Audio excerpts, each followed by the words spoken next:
This is my personal vehicle, and I'll do an in-depth review of it today. We'll start at the front, move our way back.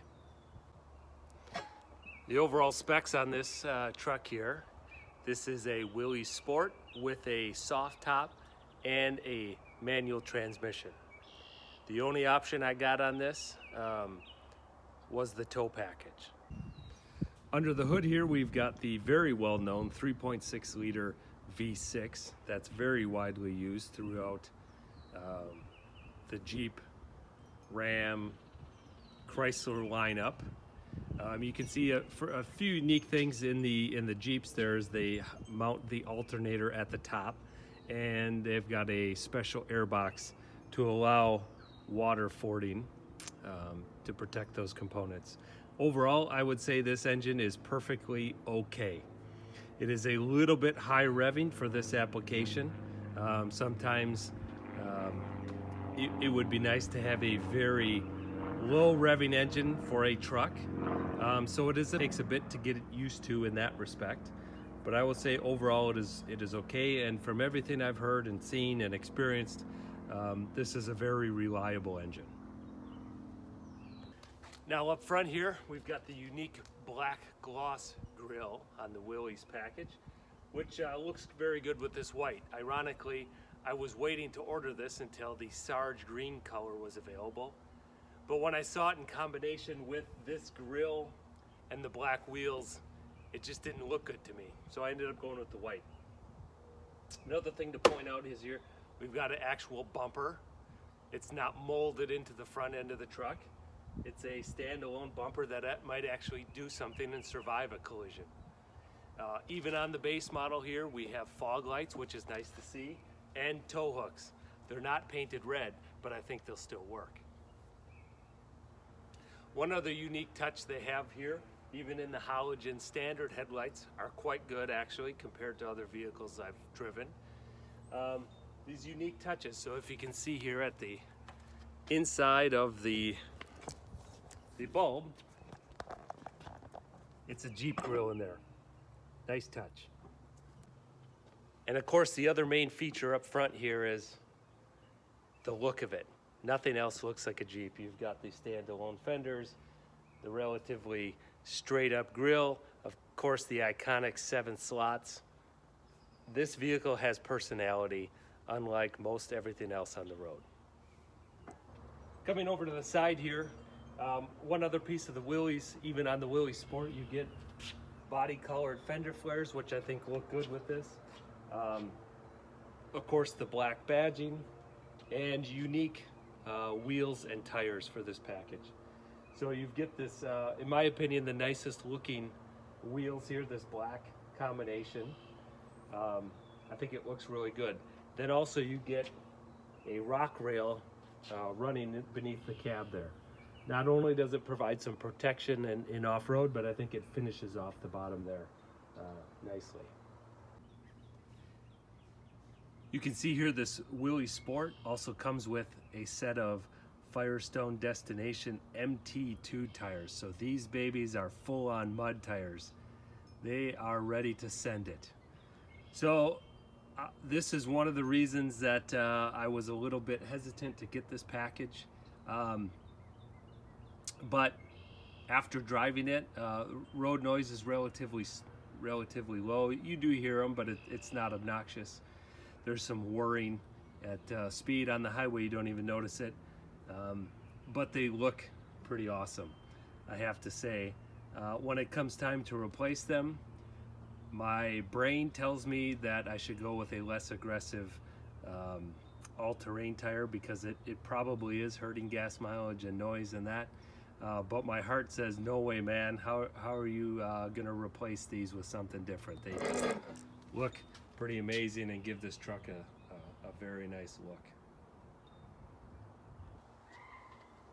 One of the other things I was up on the air on was the top. Do I get the soft top? Do I get the hard top? And so far, I'm extremely happy with the soft top. It is quiet. On the highway with it closed, there's no buffeting, there's no rattling of the soft top. I've gone up to 75 miles an hour and it's perfectly stable, so I'm very happy with it there. The other thing is it's very easy to remove. I'll flip it up here to show you. It's a pretty quick process.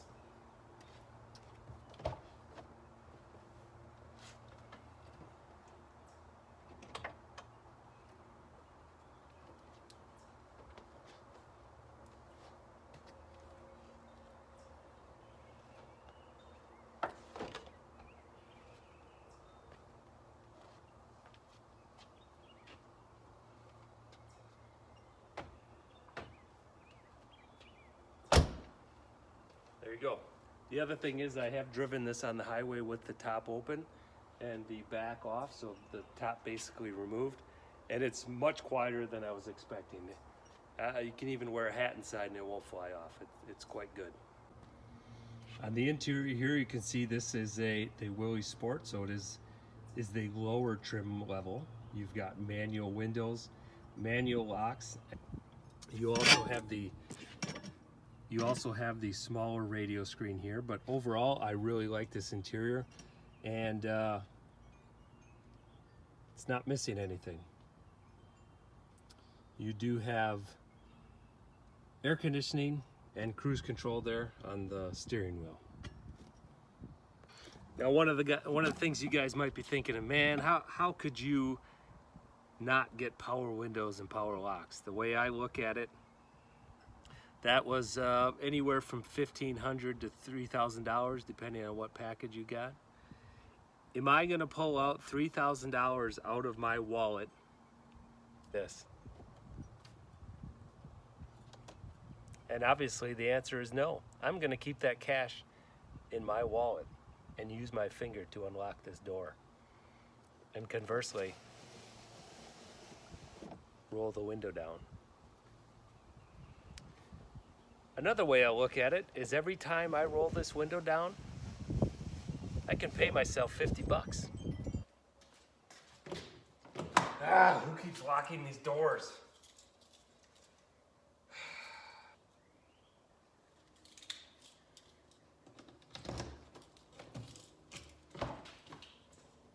Oh, thank you. Jeep wanted to thank you for the inconvenience of having to get my key out and bought me a dozen golf balls. Oh, how nice. Now the back seat space here is perfectly adequate, I would say. I've got children with a booster seat and a car seat, and they fit in there just fine. I do have to move my seat up a little bit, but plenty of room for that. Now this is not I wouldn't recommend it as a road trip vehicle. We've got a minivan for that. But for short trips and some fun on the trails, perfectly fine for that. Now I'm coming from a Ram 1500, which obviously has a larger box, more towing capability, things like that, which I did use at times. But one of the things I like the most about this truck and this smaller box and lower height here is I can reach into the back of this box and get things that are all the way in the middle. So that is a huge advantage. If you've tried to do that on a lot of the new half-ton trucks, you can see that is a relative impossibility. The other thing I want to point out with the bed here is even though this is a relatively base model, I still have lights back here. It came without a bed liner. I put this bed mat in. Very happy with that so far. You can see it also comes with nice tie-down points also. Coming to the back here, we have the iconic Jeep lights. As I said, the one option I got was the tow package here, so it comes with nice 7-pin and 5-pin connectors, and a very nice hitch that's easy to access. Of course, nice cool Jeep badging across the back, and a beefy tow hook. Again, it's not painted red, but I think it will still work. The other thing I noticed on the tailgate here is we do have a dampened tailgate, which is very handy, and like to see that. Now moving underneath the vehicle here, you can see we've got a coil sprung rear axle, unique red shocks for this Willy's package. I believe they are the same shocks that's used on the Wrangler Rubicon, and I will say the ride with them is pretty good. And you can see here the rear axle.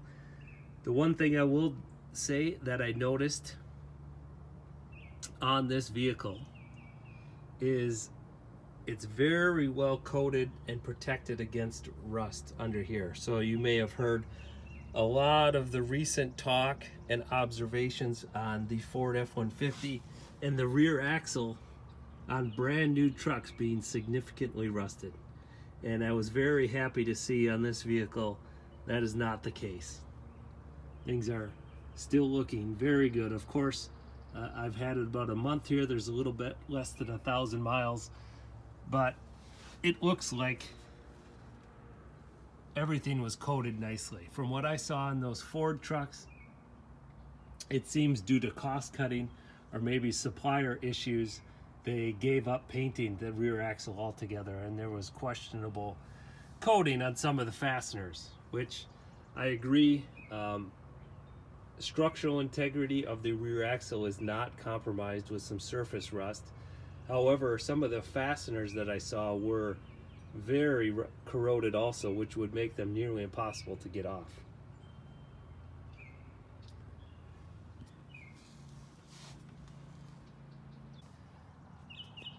Obviously, the off-road capability of this truck is one of its main selling points.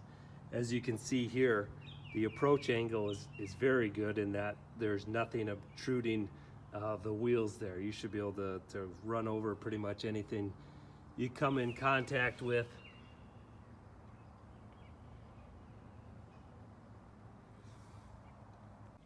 One of the reasons I had to order this vehicle is to get this standard transmission here. It is a 6-speed, and I will say so far I'm quite happy with that decision.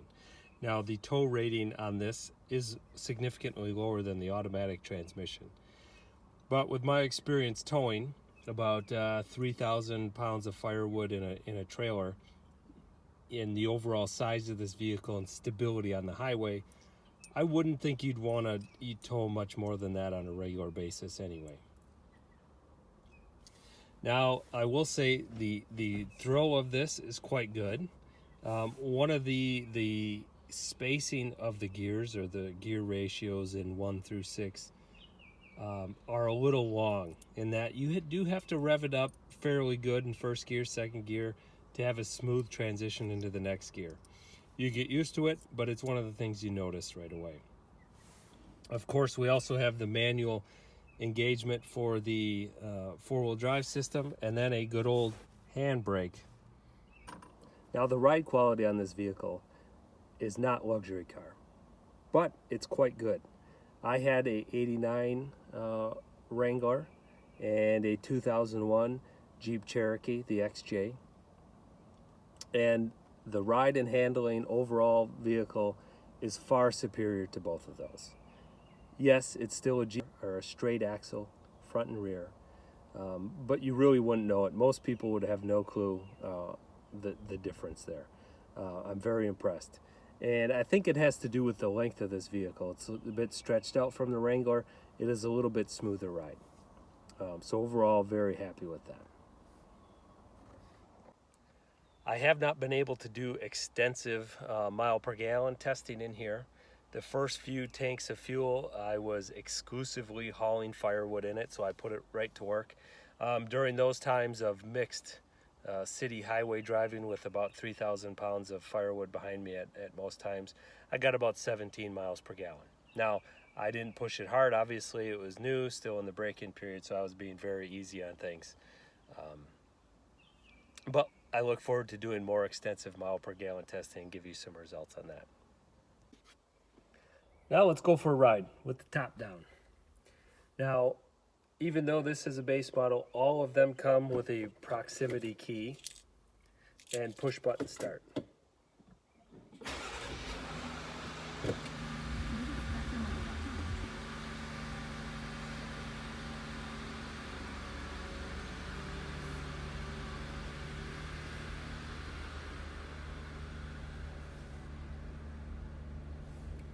Now, one thing I've noticed in a cold start, even it's about 65, 70 degrees today, but I'll say a relatively cold start when the engine is on high idle.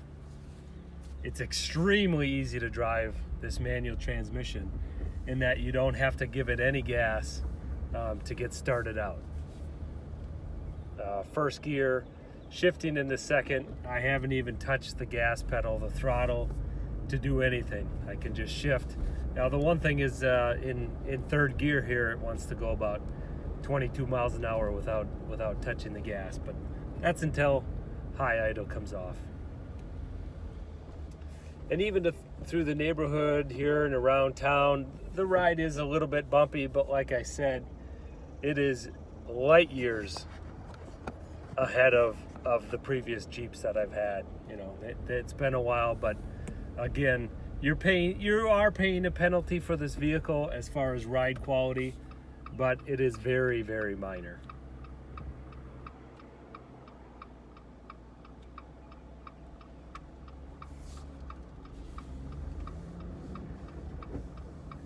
And the other thing, you can see the bright blue sky, sunshine here out the roof. This is the only convertible truck, so it's really in a class of its own. One of the other things that I've heard people say is, oh my gosh, you live in central Wisconsin, that soft top is going to be so cold in the winter. You need to get a hard top. Well, folks, I'm the lawn engineer. I really am an engineer. And the fact is, the science, the heat transfer does not back up that argument. There is very little difference. In fact, I would say 0.1% difference in heat transfer or insulation properties between this fabric material and the fiberglass material of the hardtop. There is one advantage with a hardtop for winter, and that would be the fact that you can get a defrost on the back window or scrape it easier if there's ice or snow on that. Now, my particular situation, that is not a concern. I've got a heated garage. I pull this thing in, which all that ice and snow will obviously melt off and not be an issue. You can see in town here, going 30 miles an hour. It's a very pleasant experience with the top open, windows up. One other thing I've noticed with the soft top is there's no penalty for opening just one window.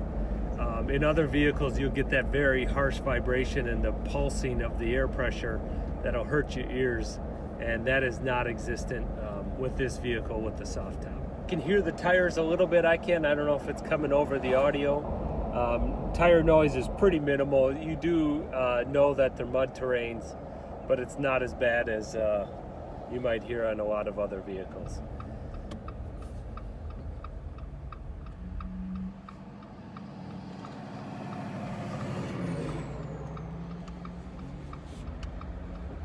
Now that I'm off of high idle, you do have to give it a little throttle to start off in first gear, but pretty minimal. As I said, this engine does like to make its power up in the higher RPM, so to really get it to move, you need to rev it out. But let's be honest, I'm in a Jeep truck. I'm not looking to race anybody, and I don't really care. Engine noise and exhaust note is basically non-existent, even with the top down. There is a little bit of a rumble at startup, but otherwise, it's not noticeable.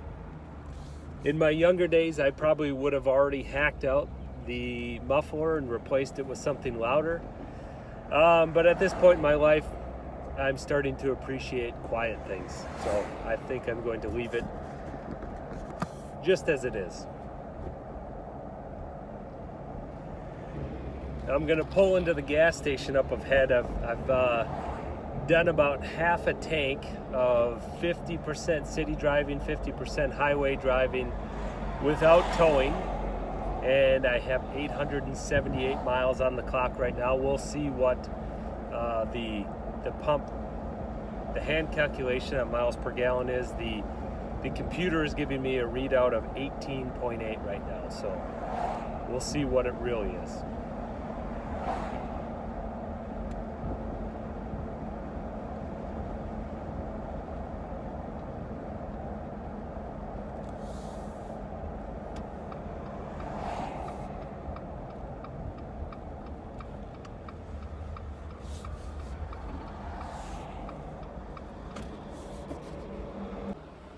All right, just filled up with fuel here. I'm using regular 87. That is up to 10% ethanol, which is the same thing I filled up with last time.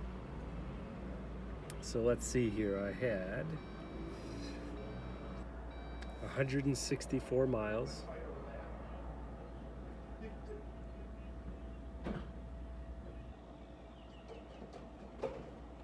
And I used 8.6 gallons. That puts it right at 19 miles per gallon. So not bad. Like I said, this is rated at 23 on the highway, but not with these mud terrain tires.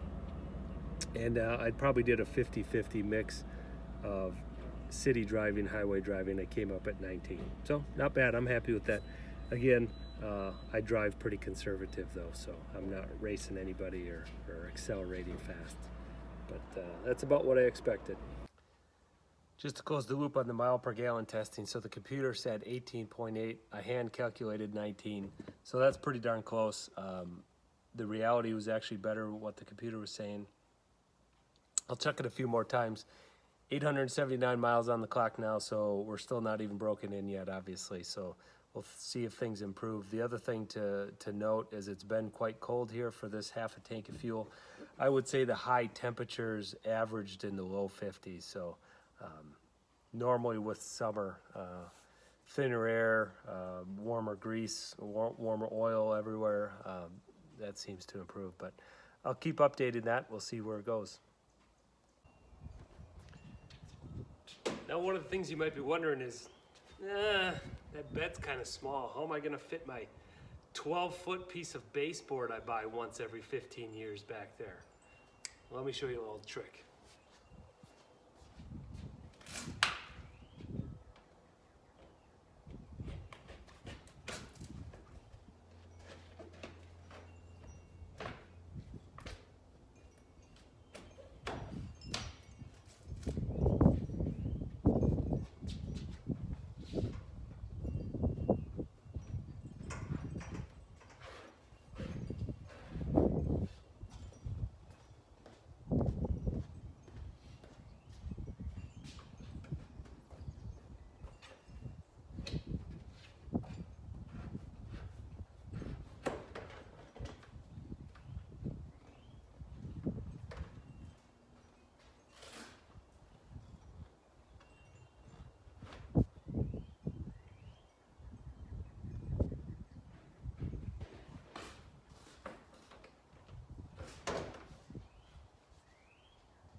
With the soft top, the rear window removed, now I've got a pass through.